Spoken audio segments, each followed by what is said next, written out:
सातारा जिल्ह्यातील नागनाथवाडी या गावाचं नाव ऐकलंय का हो तुम्ही? या गावामध्ये महादेवाचे एक पुरातन मंदिर आहे. आपण जाणून घेऊयाच मंदिराबद्दल आजच्या भागामध्ये. आज शनिवारचा दिवस असल्यामुळे सुट्टीच होती. तेव्हा म्हटलं की आपण जवळपासच्या कुठल्या तरी ठिकाणालाच भेट देऊया. गावाजवळून तसे आमच्या आजूबाजूला बरेचसे अशी गावं आहेत, ठिकाणी आहेत की जिकडे खूप छान छान गोष्टी बघायला मिळतात. त्यातल्या त्यात आपण आज नागनाथवाडीचं दर्शन घेऊ, जिथे एक महादेवाचं सुंदर प्राचीन मंदिर आहे. सातारा जिल्ह्यातील खटाव तालुक्यात नागनाथवाडी हे गाव येतं. हे गाव पुसेगाववरून तसं जवळ आहे. सकाळचं नाश्ता पाणी करून आम्ही आमच्या प्रवासाला सुरुवात केली. आमच्या गावापासून तसं हे अंतर काही जास्त लांब नाही आहे आणि हा फक्त अर्ध्या तासाचा प्रवास आहे.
हे मंदिराचं मुख्य प्रवेशद्वार. मंदिरामध्ये प्रवेश करताच आपल्याला एक दीपमाळ आणि एक भव्य मंडप बघायला मिळतो.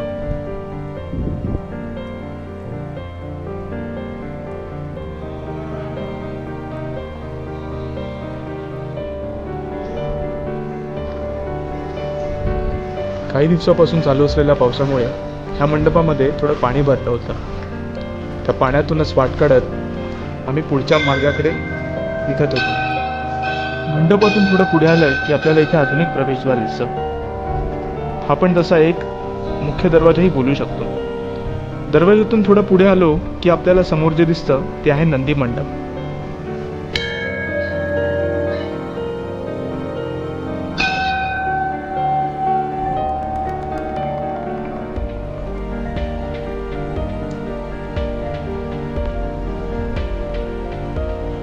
सध्याच्या पावसामुळे मंदिराच्या आजूबाजूच्या परिसरातही थोडं पाणी जमा झालं होतंच. नंदी मंडपाच्या जसं आपण जवळ येतो तसं आपलं दर्शन होतं महादेवाच्या एका पिंडीचं आणि त्याच्यावर असलेल्या एका पंचमुखी नागदेवताचं.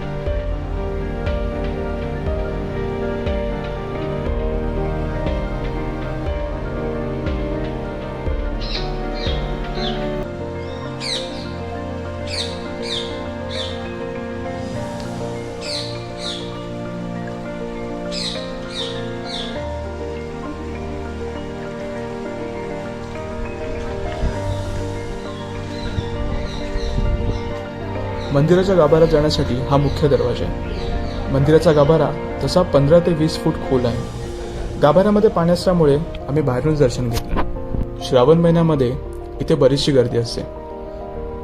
जवळपासचे भाविक जवळपासच्या गावातून आणि जिल्ह्यातून इथे दर्शनासाठी येतात. श्रावणातले तसे सगळेच दिवस हे मंदिर चालू असतं, पण त्यातल्या त्यात सोमवारच्या दिवशी इथे प्रचंड गर्दी असते. मंदिरामधलं पाणी पण काढल्यामुळे भाविक मंदिराच्या गाभाऱ्यापर्यंत जाऊन दर्शन घेऊ शकतात.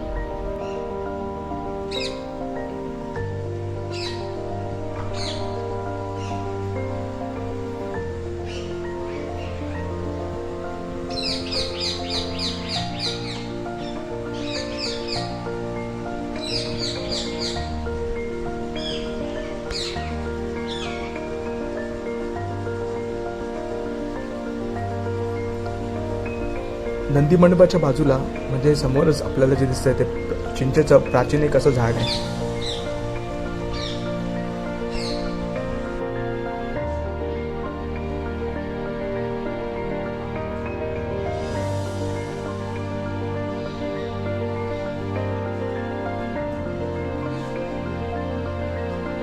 मुख्य मंदिरामधून आपण बाहेर आलो की मंदिराच्या सुरुवातीलाच डावीकडे श्री हनुमान आणि श्री विठ्ठल रुक्मिणी यांची मंदिर आहे. मुख्य मंदिराच्या मंडपासारखा या मंदिरालाही एक मस्त प्रचंड मंडप बांधलेला आहे.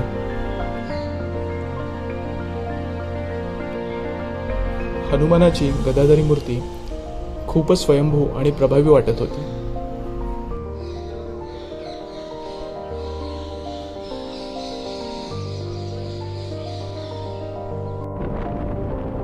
मंदिरामध्ये दर्शन घेतल्यानंतर परतीच्या मार्गावरतीच आम्हाला एक हे धरण दिसलं.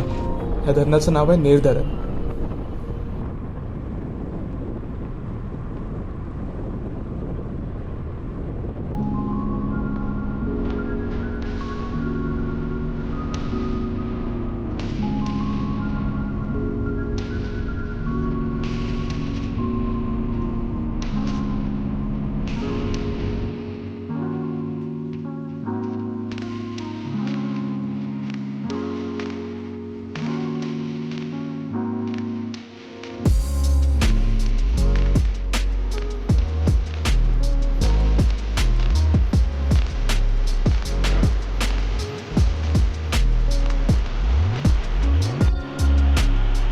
मागे झालेल्या पावसामुळे धरणाचं पाणी एकदम खूप भरलं होतं आणि धरण पण भरून वाहत होतं.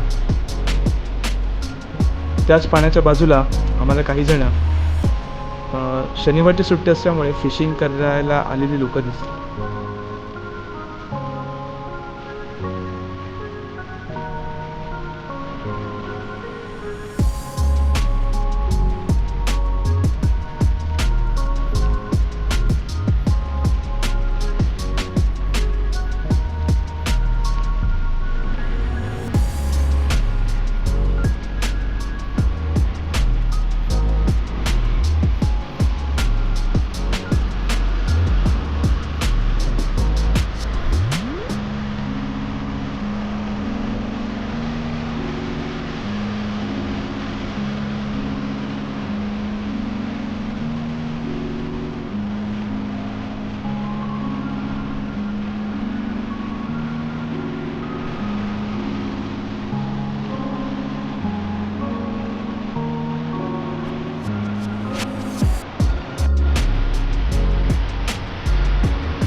वॉटर थेरपी हा एक खूप चांगलाच ऑप्शन आहे तुमचा आठवड्याभराचा स्ट्रेस काढून घेण्यासाठी.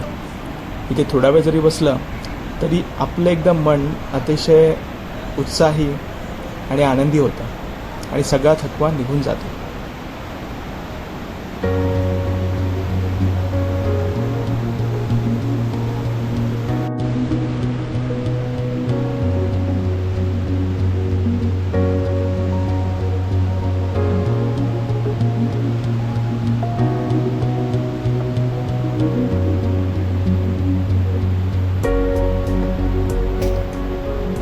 मग मित्रांनो, कसा वाटला तुम्हाला आमचा शनिवारचा दिवस? तुम्हाला पण कधी वेळ मिळाला तर नागनाथवाडी आणि हे धरण ह्याला जरूर व्हिजिट करा. तुम्हाला पण खूप मस्त वाटेल.